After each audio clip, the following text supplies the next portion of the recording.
मुख्य उद्देश्य है वो आकलन से संबंधित है। अभी जो हमने पहले जो सेशन में जो समूह 1 और समूह 2 ने हमको बताया कि आकलन क्या है, इसके उद्देश्य क्या है। हम आकलन भी समझ गए, हम इसके उद्देश्यों को भी समझ गए, लेकिन अब हम समझे कैसे कि भाई हमने जो पढ़ाया, जो हमने बच्चों को सिखाया, वो सीखा या नहीं सीखा, या उसकी हम तय कैसे करें कि जो हमारा उद्देश्य जो हम लेके चल रहे थे क्लास के अंदर, वो उस उद्देश्य की पूर्ति हमें हुई या नहीं हुई।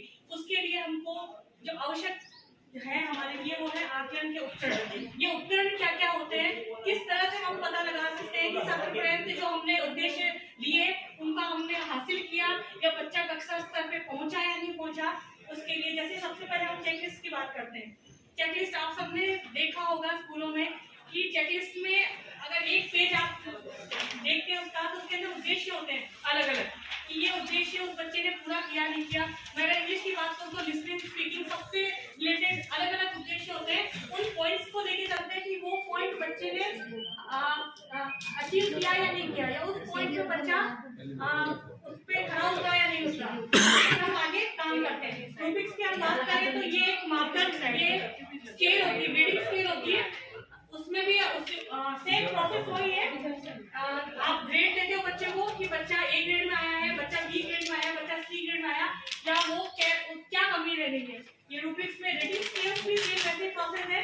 रेटिंग स्केल्स, रूब्रिक्स और चेकलिस्ट ये तीनों लगभग सेम उसमें प्रोसेस में चलते हैं।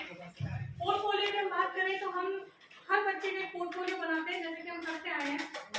पोर्टफोलियो में शुरुआत से लेके एंड तक उस बच्चे का पूरा डेटा हमारे पास मौजूद रहता है कि बच्चा जो कार्य पत्र हम लगाते हैं वो सारे हम पोर्टफोलियो के अंदर लगाते हैं। जो हमने गतिविधियां करवाई है वो सभी पोर्टफोलियो के अंदर। पोर्टफोलियो देखा जाए तो बच्चे का एक दर्पण होता है कि बच्चे ने क्या काम, कोई भी टीचर आएगा वो उठा के पोर्टफोलियो देख सकता है कि बच्चा कैसे आगे सुधार कर रहा है या क्या कमी आ रही है, कहाँ पे सुधार की आवश्यकता है, पोर्टफोलियो हम देख सकते हैं। प्रश्नावली भी एक तरह का उपकरण ही है। प्रश्नावली में पूरे प्रश्नों की एक श्रृंखला होती है और वो श्रृंखला में आप बच्चे से प्रश्न पूछते हैं। प्रश्नों के प्रकार कई तरह से हो सकते हैं और हमारे प्रश्न कैसे होंगे।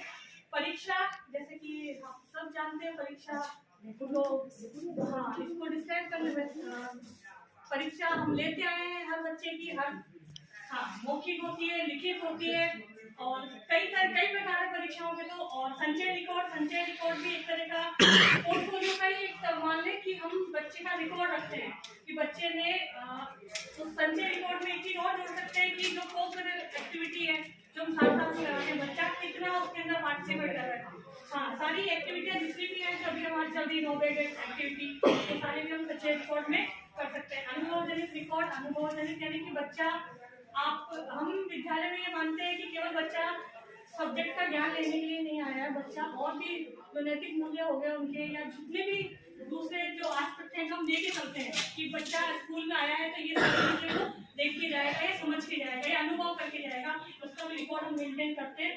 तो ये सारी चीजें आकलन के उपकरण के अंदर आती है। Thank you.